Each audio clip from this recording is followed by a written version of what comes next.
রংপুর নগরীর জনসেবা ক্লিনিকে বৈষম্য বিরোধী ছাত্র আন্দোলনে শহীদ আবু সাঈদের দুই ভাইকে লাঞ্ছিতের অভিযোগ উঠেছে ক্লিনিক মালিকের বিরুদ্ধে।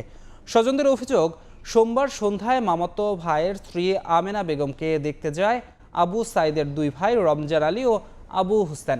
এ সময় তাকে 4 দিন ধরে বিনা চিকিৎসায় ফেলে রাখা হয়েছে বলে অভিযোগ পায়। বিষয়টি নিয়ে হাসপাতালের মালিক মোসাদ্দেকুলের সঙ্গে কথা বলতে গেলে আবু সাঈদের দুই ভাই সহ রোগীর স্বজনদের অপমান করে রুম থেকে বের করে দেয়। তবে এ বিষয়ে সব অভিযোগ অস্বীকার করেছেন হাসপাতাল কর্তৃপক্ষ। এদিকে অভিযোগ পেলে তদন্ত করে ব্যবস্থা নেওয়ার আশ্বাস পুলিশের। উনি চিল্লাই উঠলো, আপনারা কি জন্য আসছেন? হ্যাঁ, ভালো হলে কেউ আসে না, হ্যাঁ মন্দ হলেই সব গোষ্ঠী শুদ্ধে জড়িয়ে আসে। রুগী যেটা বললো সেটাই বিশ্বাস করে ফেললেন।